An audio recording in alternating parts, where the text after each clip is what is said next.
Doctor साहब, आप लोगों ने जब से सख्ती की है ना, 80% जानें बच्चों की बच गई हैं अल्हम्दुलिल्लाह। ये बहुत बड़ी कंट्रीब्यूशन है, वरना ये लोग अगर खुदा न खास्ता, आप क्योंकि डॉक्टर है, अगर रोड एक्सीडेंट में जिना अस्पताल या मेयो हॉस्पिटल पहुंचे होते तो क्या लोड होता। ये बहुत बड़ी, ये कभी रिकग्नाइज हुई है? देखिए, आहिस्ता आहिस्ता ये एक मुझे बड़ा पॉजिटिव चीज़ लगी है कि जिस वक्त हम लोग आए, रिसेंटली जब मैंने भी टेकअप किया तो हमने एक फोर्स के साथ स्टार्ट किया हेलमेट कैंपेन को।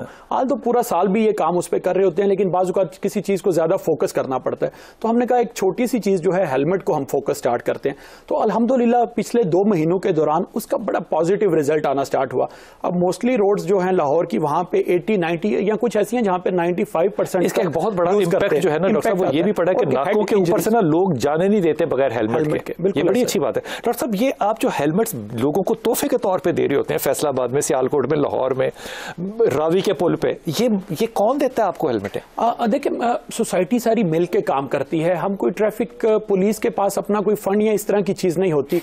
बहुत हमारे बड़े बड़े इदारे हैं, बड़े मुहैयर हजरात हैं, जब उन तक ये बात पहुंचती है, बिलीव यू मी, मेरे ऑफिस में मुझे 2 दफा ऐसे लोग मिलने आए, बिल्कुल प्राइवेट लोग आए, और उनकी तरफ से आया कि सर ये बड़ा अच्छा काम कर रही है ट्रैफिक पुलिस, आप हमें अपने साथ शामिल करें, हम 200 लोगों में, हम 500 लोगों में हेलमेट तकसीम करना चाहते हैं, तो आप हमारे साथ हैं। तो इस तरह के हमारे पाकिस्तान में बड़े अच्छे लोग भी हैं जो कंट्रीब्यूट करना चाहते हैं सोसाइटी की बेहतरी के लिए।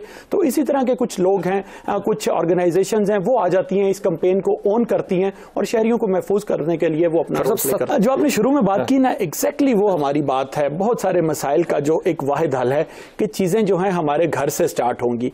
अगर मुझे मेरे वालिदैन सिखाएंगे, बताएंगे कि बेटा ऐसे रोड क्रॉस करनी है, तुम्हारी उम्र अभी इतनी नहीं हुई कि तुम ड्राइविंग करो, तुम मेरी गाड़ी लेके बाहर थे, तुम बगैर हेलमेट के बाहर नहीं निकलो, तुम बगैर सीट बेल्ट के गाड़ी ना चलाया करो, तो बिलीव यू मी कि जो ट्रैफिक वार्डन्स के जिम्मे काम है उनमें से शायद 75% खत्म हो जाएंगे अगर वो सारे हम अपनी अपनी रिस्पॉन्सिबिलिटी लेना स्टार्ट कर दें। अगर मैं सही समझा डॉक्टर साहब, तो आप ये कह रहे हैं कि वो रात को जो सिलेंसर निकाल के हम रेसिंग डिफेंस की वो फेज 5 में लगा रही है, वो ना लगाया करें? बिल्कुल नहीं, बिल्कुल अम्मी अब्बू को समझाना चाहिए। पुलिस की गाड़ी मैं घर से मोटरसाइकिल लेके निकल रहा हूँ और मैंने उसको मॉडिफाई किया हुआ है, उसका साइलेंसर एक खास तरह का लगाया हुआ है, उसके जो मड गार्ड्स हैं वो उतारे हुए हैं, कुछ अजीब सा हुलिया किया हुआ है, तो मेरे वालिदैन को पता होना चाहिए कि बेटा हमारा क्या कर रहा है। तो उनका फर्ज है ये कि उसको वो चेक करें। No doubt ultimately law enforcement की रिस्पॉन्सिबिलिटी ऑन रोड है कि वो उन चीजों को चेक करें, लेकिन जितना वॉल्यूम है हमारे यहाँ पे, तो हम सबको म्यूचुअल रिस्पॉन्सिबिलिटी। कारें हैं हमारे पास इस वक्त लाहौर के अंदर, एक कार के लिए कितने वार्डन है? जिस वक्त जी ट्रैफिक पुलिस डिजाइन की गई थी, ट्रैफिक वार्डन्स 2005 में, उस वक्त 500 गाड़ियों के ऊपर एक ट्रैफिक वार्डन प्रपोज किया गया था जी।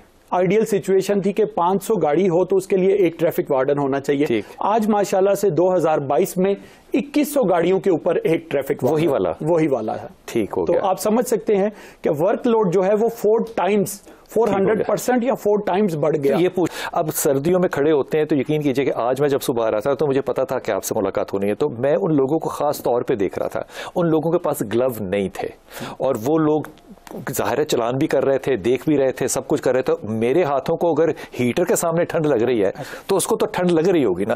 चलें इसको माफ कर दें, गर्मी के अंदर जब वो खड़ा होता है वहां पे, तो उसका टेम्परेचर वो नहीं होता जो साए का होता है, उसका टेम्परेचर होता है रोड का। वो लुक जो है ना, वो हीट उसको दोबारा दे रही होती है। ये खड़ा रहना जज्बा चाहिए कि इसमें कोई वाकई कैरियर है इतना ज्यादा कि उसको रिटायरमेंट के बाद कोई 2 कनाल की जगह डीएचए में मिलनी है जिसके लिए वो सेक्रीफाइस कर रहा है। देखिए, हमारे traffic wardens pure out of जज्बा जो है वो अभी तक खड़े हैं और ये काम कर रहे हैं। अगर इंसेंटिव्स की बात की जाए तो इनके भी बाकी जो हमारी रेगुलर पुलिस है, एग्जीक्यूटिव पुलिस कह लें या अब कई नाम इन्होंने रखे हुए हैं दूसरी पुलिस के, उस पुलिस के बराबर है, कोई उससे बहुत ज्यादा एक्स्ट्रा ऑर्डिनरी इनके कोई इंसेंटिव्स या अलाउंसेस वगैरह नहीं है। लेकिन ये प्योरली इनका अपना हार्ड वर्क है और एक अपनी इनकी कमिटमेंट है अपनी जात के साथ कि ये इतने सख्त हालात में भी और 8 घंटे खड़े होकर ड्यूटी करते हैं। मैं जो बार बार कह रहा हूँ ना, देखें थाने की जो पुलिस है उसकी वर्क नेचर डिफरेंट है, उसके पास छत है, उनके पास गाड़ी है, उनके पास डिफरेंट असाइनमेंट्स है। अभी वो रेड पे जा रहे हैं, अभी थाने में बैठ के इन्वेस्टिगेशन कर रहे हैं, अभी कोर्ट में पेश हो रहे हैं। तो आपको एक जगह जब खड़ा होना पड़े तो वो मुश्किल काम होता है, बजाय इसके कि आप बार बार मूव कर रहे हैं। तो इन जवानों को एक जगह पे 8 घंटे खड़ा होना पड़ता है।